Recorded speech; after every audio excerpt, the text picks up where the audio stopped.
Hello everyone, and welcome to episode 13 of the Dungeon Lore series.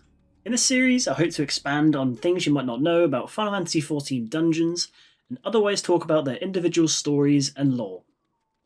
Today's dungeons are Castrum Meridianum and the Praetorium, the infamous yet unique duo of 8-man dungeons accessed during the climax of the story of A Realm Reborn. Unlike the episodes until now, with a few exceptions, the majority of the content found within these expansive areas is a lot more cutscene heavy than your average dungeon, and therefore my plan for this video is to summarize some of the non-voice cutscenes and let the fully voiced ones play out in full. Therefore, as you might expect, this episode will be much longer than normal. But without further ado, let's talk about Castrum Meridianum.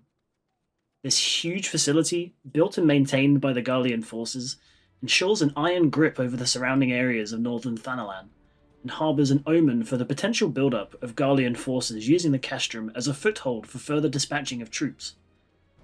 Unlike many of the other Castrums used by Garlemald, however, Castrum Meridianum appears to be oddly overprotected, as even though Meridianum is ruled over by Gaius Van Belsar, many Magitek fields and barriers protect the innermost areas, the part known as the Praetorium. Adventurers, truly being known as the Warrior of Light, recently dispatched the Primal Garuda after a long-fought battle with Cid and Alphinaud. After the battle, Gaius Van Belsar, legatus of the 14th Legion of the Imperial Army, appears in their midst. After provoking the Lady of the Vortex, causing her to angrily attack the other beast tribes captured there, Ifrit and Titan enter the fray. At this moment, Gaius releases a large machina from an Imperial dropship, which appears to battle and absorb the ether of all the primals, showing the true power of the Ultima weapon.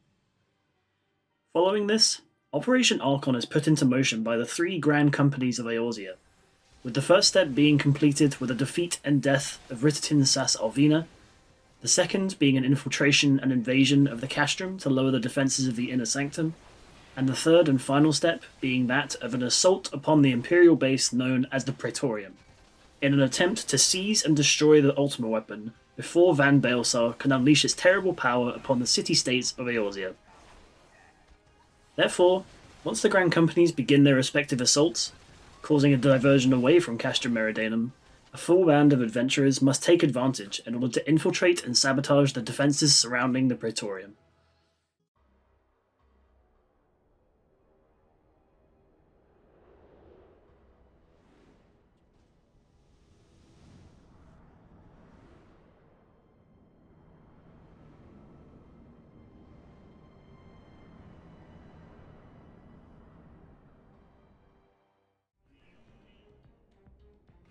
Upon proceeding through the entrance to the Castrum, the infiltration mission commences. The party must proceed through areas of the Castrum as covertly as they can, albeit tackling many Imperial soldiers and machines stationed within. They disable the searchlights located near the entrance, after which the large patrolling gunship moves away from the area, allowing the party to proceed without being noticed.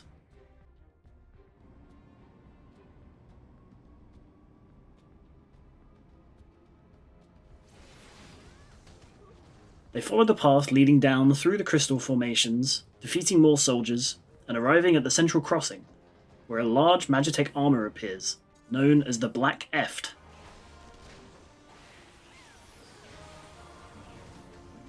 After being defeated, the armor collapses, and Cid Nangarlond appears from behind, informing the party that he wants in on the fun of invading the Castrum too.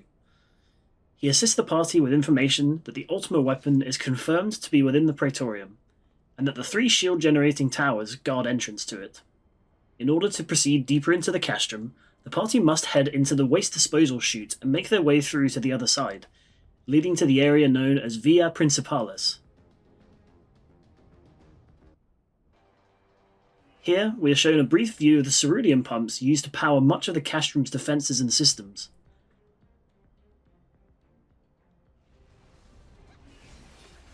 The party disables another searchlight, which in turn causes the additional patrols in the area to return to their usual stations, reducing the number of threats in the area. The party must now make their way down to the cerulean pumps we saw earlier, and along the way attain an incendiary to blow up the mainline pipes there, in order to disrupt the cerulean flowing into the Castrum. These incendiaries are found from the shells of Magitech vanguards patrolling the area. Once placed upon the relevant pump, the incendiaries explode after a few seconds, destroying the pipe and completely stopping the cerulean flow. After this, the party can return partway up the path to head instead into the guarded area of the castrum, where we are able to see that thanks to the disrupted pipeline, the first field generator is disabled. However, the large gunship that patrols the area has spotted our position at last, and sends a huge vanguard down to stop us. During this fight, the vanguard uses its cannons and drills to attack the party, and as it is injured, more and more Imperial soldiers appear from the nearby gateways. Upon defeat, the large gate to the right is blasted from the other side, and Cid walks through on the now repaired Magitech Reaper. Unfortunately, however, he sets off the area-wide alarm for the castrum, meaning that time is now of the essence before the Empire regroups its forces. The party also obtains an Imperial identification key here, used for sealed doors deeper within the fortress. Cid follows the party around through to the central crossing once more, blowing up yet another gateway on the far side, and leading the party into the area containing the Phantom Train Depot and the Armamentarium, where many weapons and cannons are kept. There are hordes of soldiers and Magitech devices here, some of which can again be avoided by disabling the nearby searchlight. It's also worth noting here that the Magitech cannons placed within the area can also be used against the enemies if they're positioned correctly. The party proceeds through the train depot, passing the Dreadnought landing, where a large airship is stationed, and enter into the Armamentarium, where Cid begins assaulting the second generator tower with his Magitech armor. A large Magitech Colossus appears and attempts to stop his efforts. During this fight, Magitech Deathclaws appear and protect the Colossus, meaning Cid must also destroy them with the high power of the Magitech armor. Upon its defeat, the Colossus collapses. Cid notes that the regular power in the armor isn't enough to destroy the tower, and so overloads the core for one massive blast, successfully destroying it.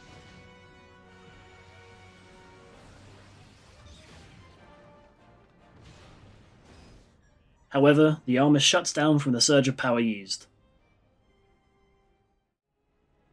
Upon a nearby building, Livius Asjunius remarks that the traitor has returned, along with the meddlesome adventurer. Magitech Colossus was the holder of the second Imperial identification key, and proceeding through the newly opened gate to return to the open area near the central crossing, the party can now turn right and open the locked door requiring the two keys. Upon opening the door, the party sees a huge platoon of soldiers and colossi, guarding the way to the parade ground and the entrance to the Praetorium. Here, the party must instead head towards the nearby watchtowers and disable both searchlights active across the area. The party succeeds in doing so, however this act finally alerts the position of the party to the patrolling gunship once again, which bombards a nearby area with cannon fire. Cid uses the link pearl to inform us that the armor on the ship prevents it being damaged by conventional weapons. As the gunship releases another blast, the adventurers cast around desperately for something they can use on the ship, and spot the nearby anti-aircraft cannons ready to fire. Here, the party begins using the cannons to damage the gunship, however several more Magitech Colossi appear and begin attacking the cannons to prevent this.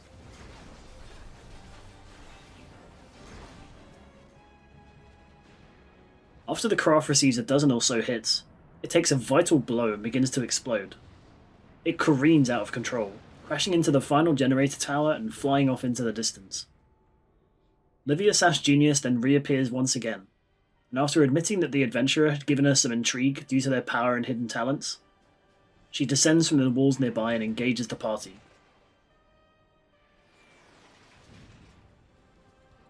Similar to the gunship, Livia's armor cannot be damaged greatly by the party's weapons, and they must turn again to the nearby cannons. The Deathclaws located in the corners of the room also reload the cannons, however they do so slowly and must be protected from the Imperial soldiers that appear to attack them. After several hits, her Magitech Reaper explodes and she leaps from it. She proceeds to insult the adventurer, wondering how someone as regular as us could be anything but crushed under the Garlean might. She emphatically expresses her feelings for her comrades, and particularly for Gaius Van Belsar, for whom she has long since loved. She makes a final declaration that no matter what, she will be the one to kill the adventurer, and prepares to engage the party on foot.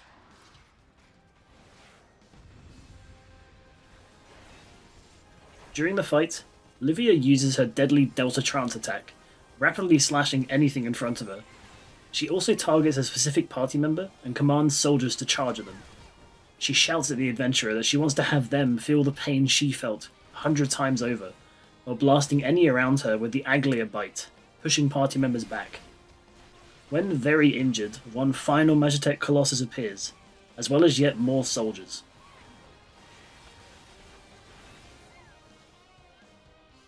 Upon her defeat, she collapses to the floor, crying out that once more everything has abandoned her, and as she dies, she yells once more for her lord, Gaius Van Belsar.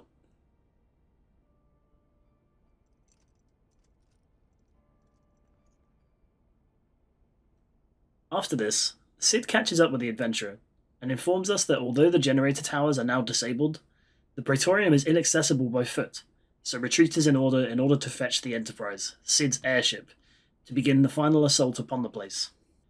After successfully opening the way to the Praetorium, the Warrior of Light regroups with the allied Eorzean forces, speaking with Rauban, who informed them that the final stage of the plan is about to commence, with allied forces entering the castrum to suppress the remaining Garleans.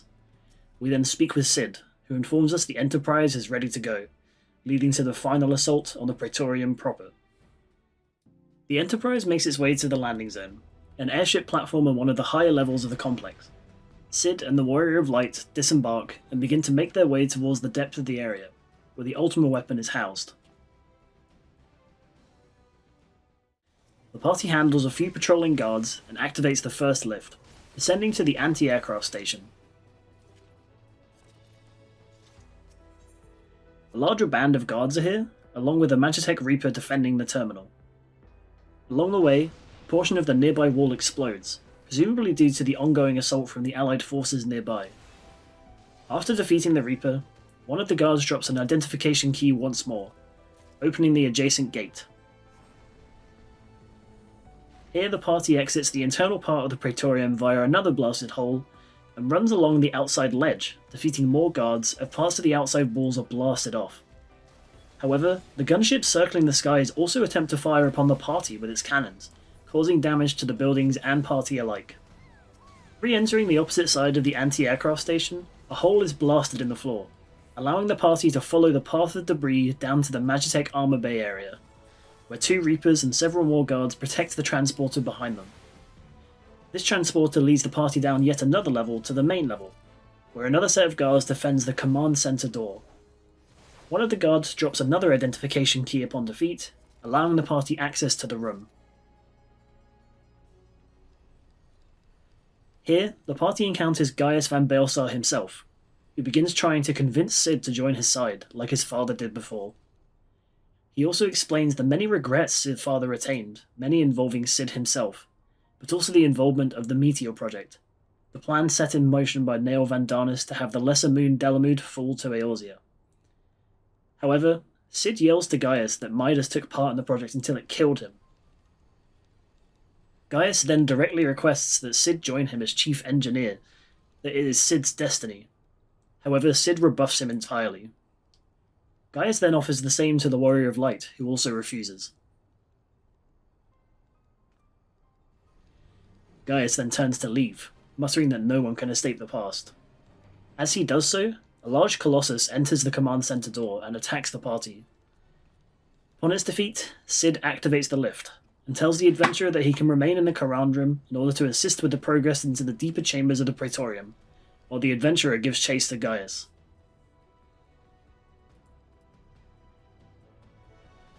The party descends via the lift, arriving at the central hall, where they spot a large sealed bulkhead made from cermet. Cid tells us that we'll need more firepower to blast it open, and the training hall doors across the room slide open, where another Magitech Colossus attempts to stop the party. Entering the training room, another group of guards defend yet another terminal, again dropping the required key when defeated. Proceeding into the small room, the party finds a registration terminal for permission to use a Magitech armor, and Cid proclaims that he's found just the armor for us. After obtaining the registration needed, the party takes the opposite lift back up to the armor bay. Here, the party finds the Magitech armor used previously in the infiltration of Castrum Sentry, where the Warrior of Light, along with Biggs and Wedge, rescue the captured Scions of the Seventh Dawn. The armor was captured during the rescue attempt. However, the party now pilots the armor as easily as before. Following the path out onto the external walkway once more, the party defeats the reinforcements placed along the way, and once again reaches the tough bulkhead, where they use the power of the armor to break through it. This leads the party to a Magitech lift, where they descend to the research level, in the depths of the complex. Here, there are yet more guards. However, notably as the party progresses, several arms of a Proto-Ultima emerge from the nearby pods, which swipe and smash at nearby party members. The party encounters the largest and most formidable group of enemies yet, being several Magitech Colossi and Magitech Vanguards.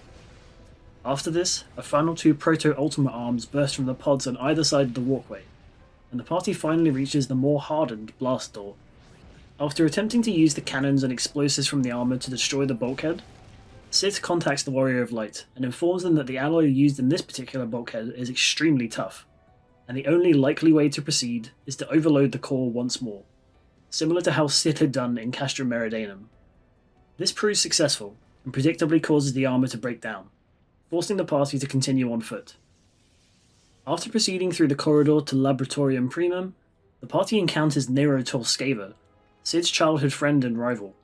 They exchange pleasantries, and Cid is shocked to hear that the highest-ranking tribunus from the 14th Legion was Nero all along. Nero expresses his jealousy over Cid's overshadowing of his projects with his own, and even on his disappearance he was deemed a legend and never to be forgotten. Cid is stunned by Nero's words, and Nero states that he will no longer stand for the injustice he has been caused. He tells us that Gaius is currently activating the fully powered Ultima weapon, and that no one can interfere with this master project, the magnum opus created by Nero Tolskava. His weapon, a large spiked hammer, descends from above, and he gloriously yells that his success will bring endless recognition from Gaius, and tells the party to come at him with all their strength.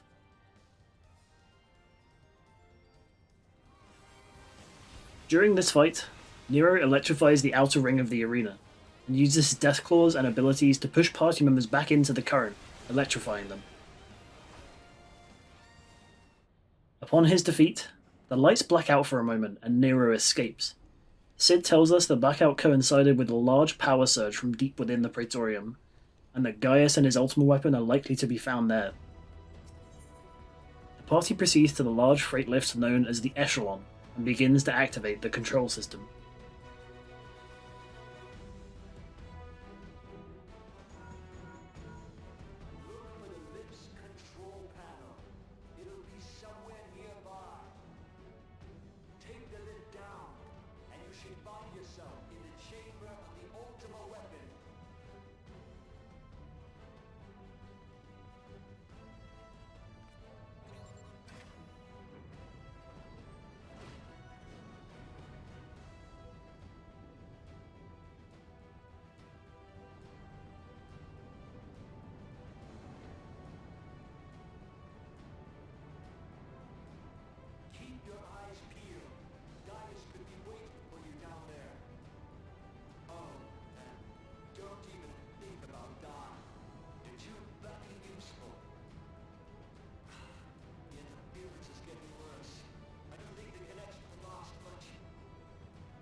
Tell me, for whom do you fight?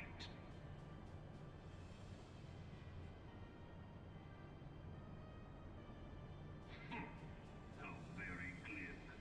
And do you believe in Eorzea?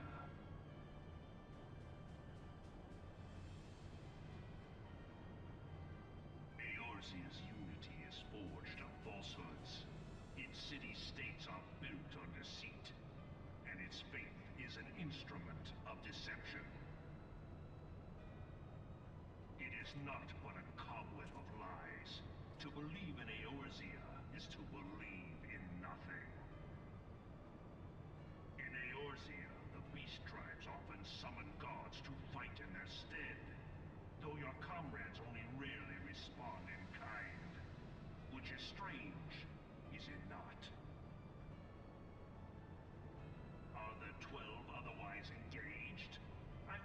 to understand they were your protectors.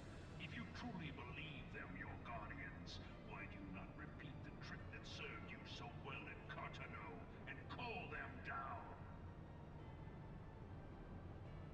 They will answer, so long as you lavish them with crystals and gorge them on ether. Your gods are no different from those of the beasts. Icons, everyone. Except for this, and you will see how Eorzea's faith is bleeding the land dry. Nor is this unknown to your masters, which prompts the question, why do they cling to these false deities? What drives even men of learning, even the great Louis Soir, to grovel at their feet? The answer? Your masters lack the strength to do otherwise. For the world of man to mean anything, man must own the world. To this end, he hath fought ever to raise himself through conflict, to grow rich through conquest. And when the dust of battle settles, it is ever the strong who dictate the fate of the weak.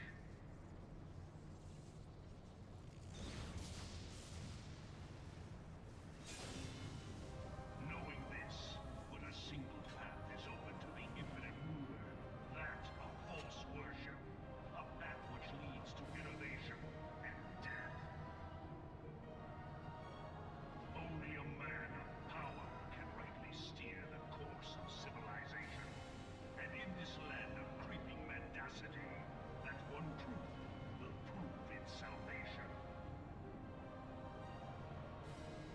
Come, champion of Eorzea, face me. Your defeat shall serve as proof of my readiness to rule. It is only right that I should take your realm, for none among you has the power to stop me.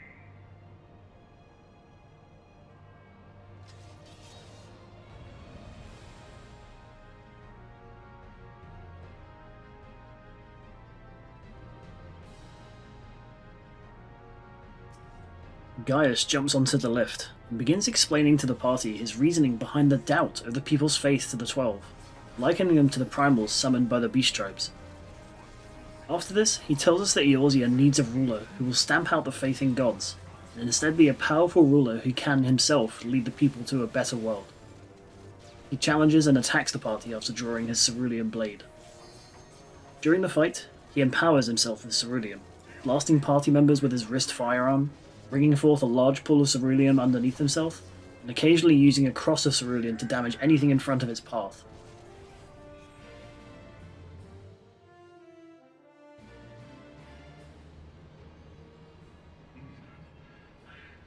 I had not thought to be so hard-pressed.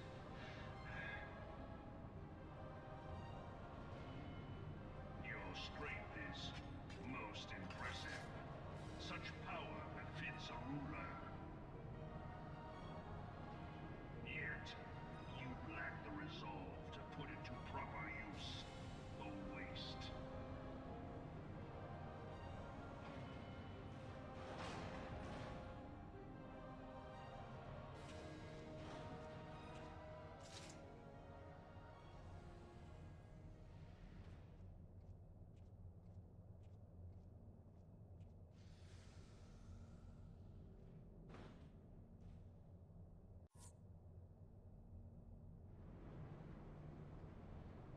The lift finishes its descent, and Gaius sheaths his weapon and turns to the Ultima weapon, housed in Porta Decumana.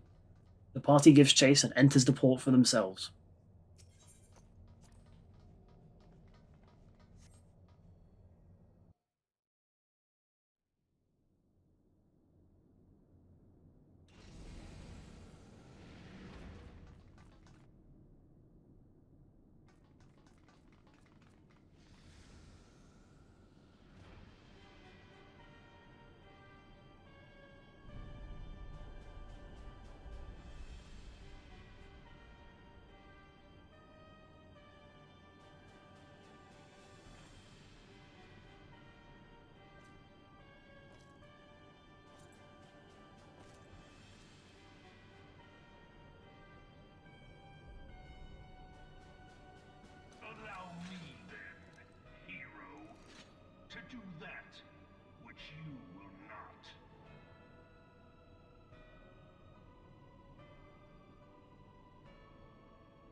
Here, Gaius enters the Ultima Weapon to command it, and the lift and Decumano begins to rise.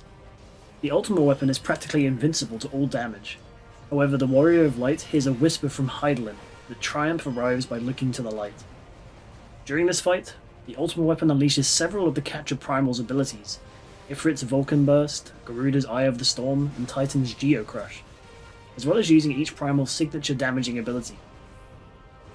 It also uses several of the weapons engineered onto it, such as the Magitech lasers. As the weapon becomes damaged, the Primals trapped within begin to break free from their bonds, and their essence becomes ripped from the Ultima Weapon's body. Garudus comes first, followed by Titans once the weapon is damaged even more, and finally Ifrit's once the weapon is practically destroyed. But the Ultima Weapon is all-powerful. Why does my enemy still stand? Can his strength truly be so great? It is the blessing of light that confounds you.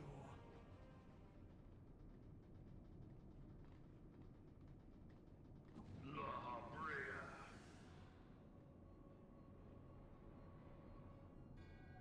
Your foe acts under the protection of the crystal he bears.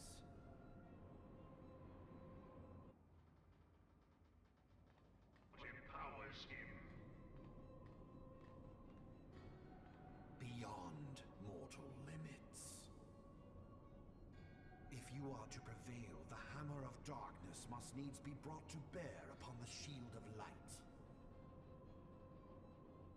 And so it shall, for the Ultima Weapon is host to a power of which you are as yet ignorant. Speak plainly, Ascian.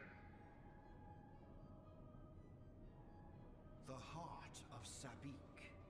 It is the weapon's core, an enigma whose surface even the vaunted scholars of ancient Alec failed to scratch. The magic within has lain dormant for eons. Of what magic do you speak? A spell without parallel. Ultima. I sought the life force of the primals for no other reason but to quicken the core. For the true power of the Ultima Weapon lies within its now beating heart. La Habrea, what have you done? No more than was necessary for my god to be reborn. Damn you, Ascian. The hour is at hand. Behold but a sliver of my god's power.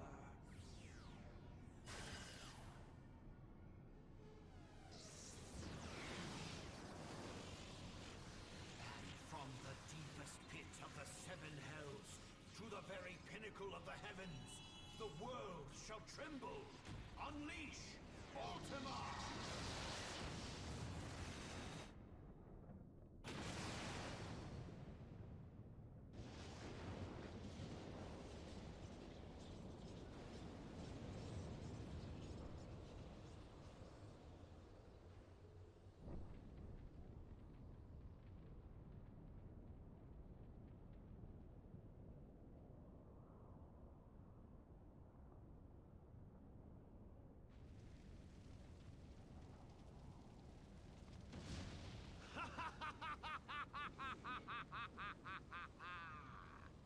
Such devastation!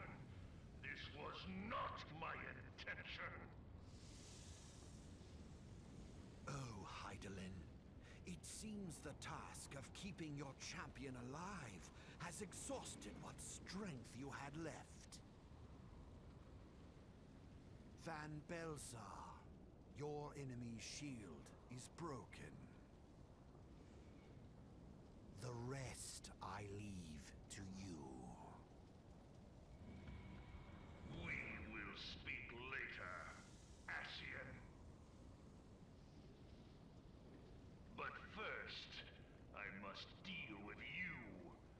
question of who is mightier remains. Come, adventurer. Let us find the answer together.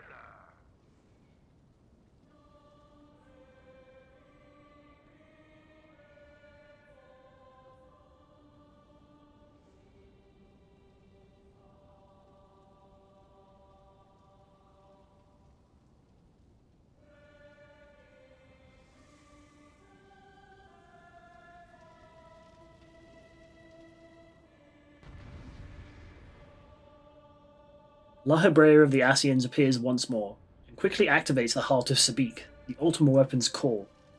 This unleashes the devastating magic known as Ultima, decimating the nearby airships and reducing the surrounding area to rubble.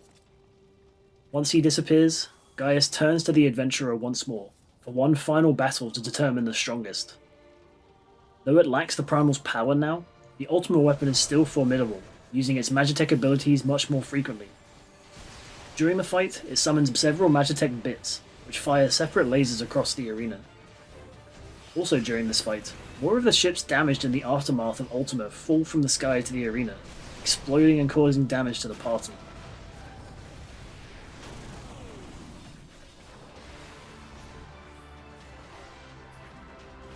When highly damaged, the weapon shifts to the middle of the arena, where Lahabrea forces it to begin channeling Ultima once more. However, the party manages to fell the weapon in time.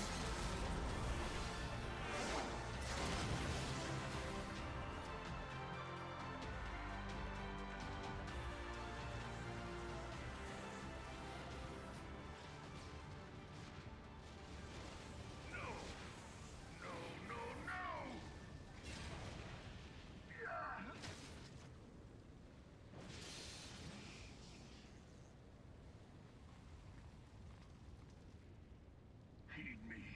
The subjects of a weak ruler must needs look to a higher power for providence, and their dependence comes at a cost to the realm. The misguided elevate the frail, and the frail lead the people astray. Unless a man of power wrests control, the cycle will never be broken. You of all people must see the truth in this. You who have the strength to rule.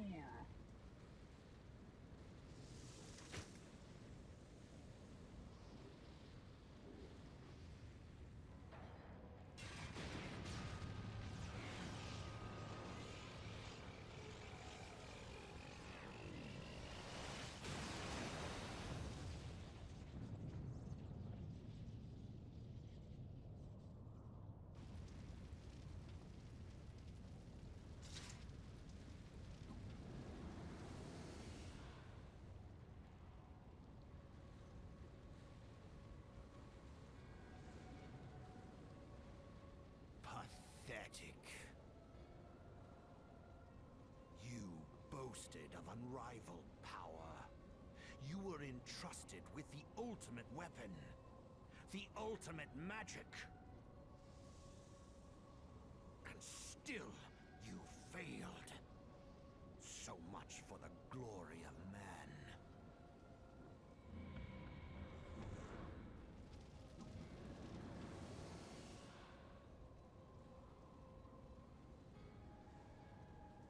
The growing imbalance afflicting the planet must be redressed.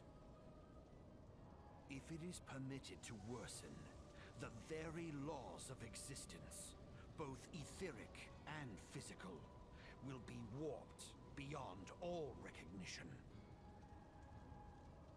Know you the root of this corruption? Hydaelyn. Like a parasite, she must be burned out if the planet is to recover. And not but the return of the one true god will ensure her complete excision.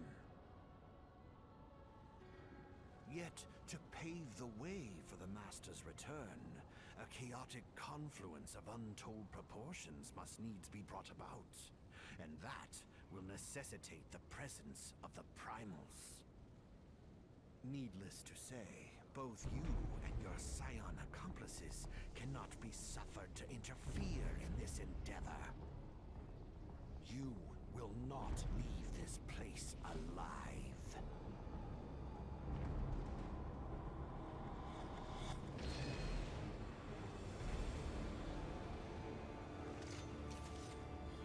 It is past time your flame was extinguished, bringer of light.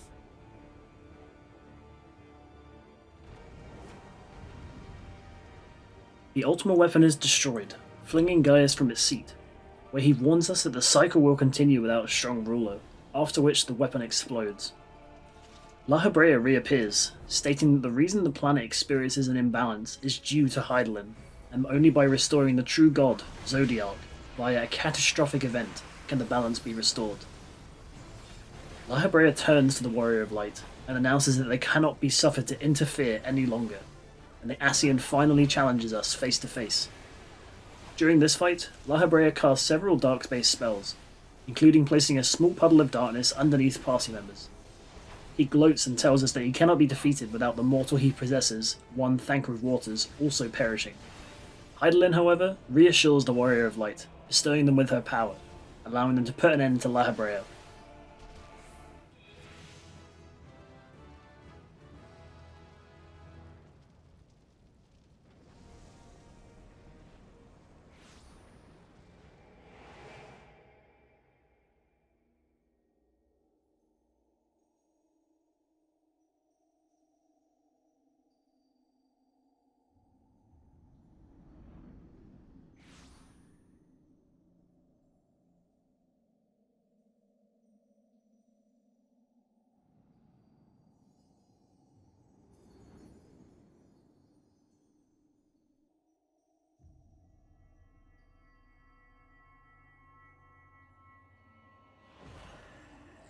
If thou wouldst pierce the shadows, make thee a blade of light.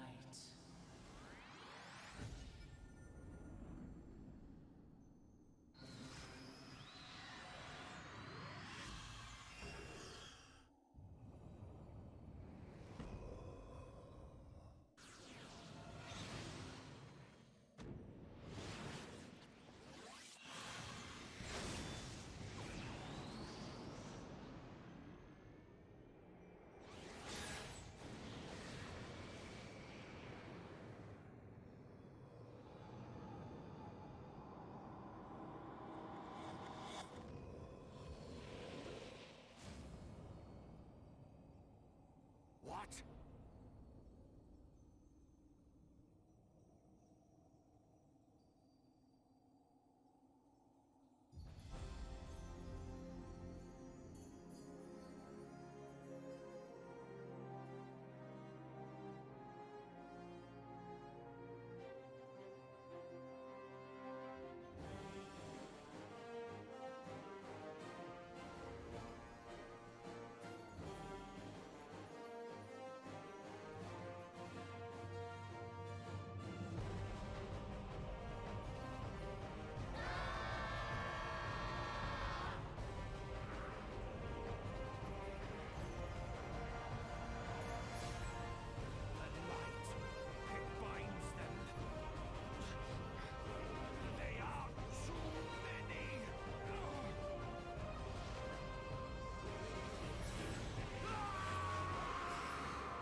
After this, the Warrior of Light and La Hebrea are temporarily transported to the Ethereal Sea, where the Warrior of Light is empowered by their allies through the strength of the Mother Crystal, where they charge at La Hebrea, releasing Thancred from his grasp and banishing the Ascian to the void.